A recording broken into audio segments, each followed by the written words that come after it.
Помни имена, лица на мира. Я помню только пин-код.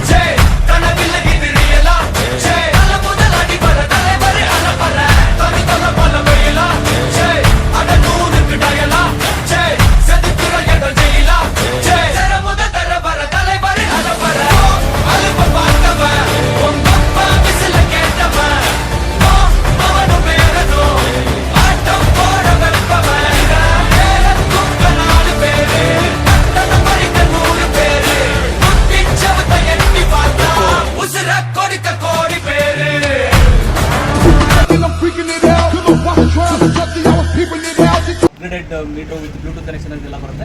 So ನಿಮಗೆ ಕೆಲವೊಂದು basic ಇನ್ಫಾರ್ಮೇಷನ್ಗಳನ್ನ ಹೇಳ್ತೀನಿ, ಅದನ್ನು ನೀವು ಜ್ಞಾಪ ಇಟ್ಕೊಂಡ್ರೆ ಸಾಕು.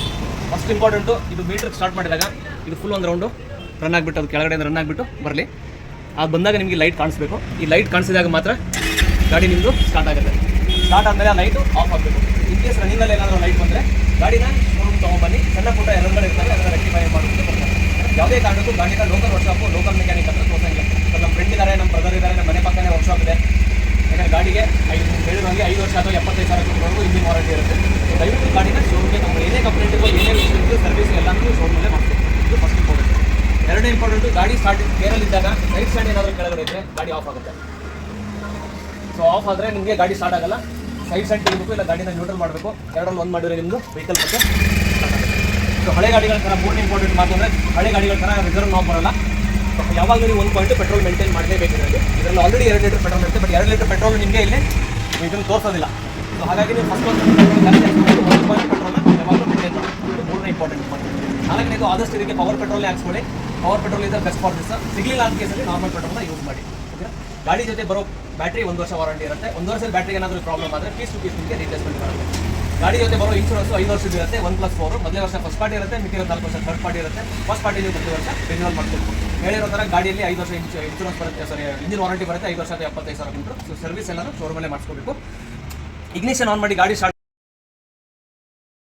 ಎಕ್ಸ್ಪ್ಲೇನ್ ಮಾಡಿದ್ದೀನಿ. ಸೊ ನಿಮ್ಮ ಅನುಭವ, ಶೋರೂಮ್ ಜೊತೆ ನಿಮ್ಮ ಅನುಭವ ಹೇಗಿತ್ತು? ನೀವು ಯಾವ ಗಾಡಿ ನೋಡೋಕೆ ಬಂದ್ರಿ, ಅದೇ ಗಾಡಿ ಸಿಕ್ಕಿದೆಯಾ, ಕ್ಯಾಶ್ ಅಲ್ಲಿ ತೊಗೊಂಡ್ರಾ, ಫೈನಾನ್ಸ್ ಅಂತ ತೊಗೊಂಡ್ರಾ, ಹೇಗೆ ಅನಿಸ್ತು ನಿಮ್ಮ ಅನುಭವ? ನಾವೇನಾದರೂ ಚೇಂಜಸ್ ಮಾಡಬೇಕಾ ಅನ್ನೋ 2-3 ಮಾತಲ್ಲಿ ಬೇಕಾದ್ರೆ ಎಕ್ಸ್ಪ್ಲೇನ್ ಮಾಡಿ. ಕ್ಲಿಯರ್ ಮಾಡಿದ್ರು. ನೀವು ಕ್ಯಾಶ್ ತೊಗೊಂಡ್ರೆ ಫೈನಾನ್ಸ್ ಅಲ್ಲಿ ತೊಗೊಂಡ್ರೆ ಸರ್ ನಿಮಗೆ EMI ಡೌನ್ ಪೇಮೆಂಟು ಅವೆಲ್ಲನೂ ನೀಟಾಗಿ ಎಕ್ಸ್ಪ್ಲೇನ್ ಮಾಡಿದ್ದಾರೆ. ಓಕೆ ಸರ್, ಹೇಳಿದ್ದಾರೆ ಸರ್. Thank you very much sir. ಈಗ ನೀವು ಶೋರೂಮ್ ಬಂದಿದ್ರೆ ಅವಾಗ ನಿಮಗೆ ನೀಟಾಗಿ ನಮ್ಮ ಎಕ್ಸಿಕ್ಯೂಟಿವ್ ಅಥವಾ ನಾವು ಅಟೆಂಡ್ ಮಾಡಿದ್ವಾ, ನಿಮ್ಗೆ ಎಲ್ಲರಿಗೂ ನಿಮ್ಮ ಅಟೆನ್ಷನ್ ಕೊಟ್ಟ, ನೀವು ಕೇಳಿರೋ ಕ್ವಶನ್ಸ್ಗಳಿಗೆಲ್ಲ ಆನ್ಸರ್ ಮಾಡಿದ್ರಾ? Okay okay sir. ಏನಾದರೂ ನಾವು ಚೇಂಜಸ್ ಮಾಡಬೇಕಾ ಶೋರೂಮಲ್ಲಿ, ಏನಾದರೂ ಅಪ್ಗ್ರೇಡ್ ಮಾಡಬೇಕಾ, ದಯವಿಟ್ಟು ಏನಾದರೂ ಸಜೆಷನ್ ಇದ್ದರೆ ಹೇಳಿ. ಇಲ್ಲ, ಚೆನ್ನಾಗಿದೆ.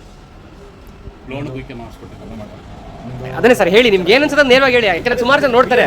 ಬಂದು ಅವತ್ತೇ ಫುಲ್ ಎಲ್ಲ ಕ್ಲಿಯರ್ ಮಾಡಿ ಕೊಟ್ಟರು. ನಿನ್ನೆ ಬ್ಯಾಂಕ್ ಎಲ್ಲ ಕ್ಲಿಯರ್ ಮಾಡಿಬಿಟ್ಟು 2 ದಿವಸ. ಓಕೆ, ನೀವು ಗಾಡಿ 2 ದಿನ ಹಿಂದೆ ಬುಕ್ ಮಾಡಿದ್ರಿ. ಸೊ ಕಂಪ್ಲೀಟಾಗಿ ಎಲ್ಲ ನಿಮ್ಮ ಲೋನ್ ಫಾರ್ಮೆಟ್ಸ್ ಎಲ್ಲ ಮುಗಿಸ್ಕೊಟ್ಟು ಗಾಡಿ ಕೊಟ್ಟಿದ್ರೆ ಖುಷಿ ಆಯ್ತಾ? ನಮ್ಮ ಕೆಲಸ ನಿಮಗೆ ಸ್ಯಾಟಿಸ್ಫ್ಯಾಕ್ಷನ್ ಅನಿಸ್ತಾ? Okay sir, thank you sir. ಜಾಸ್ತಿ ಲಕ್ಷ್ಮೀ ರೆಕಮೆಂಡ್ ಮಾಡಿ ಫ್ರೆಂಡ್ಸ್.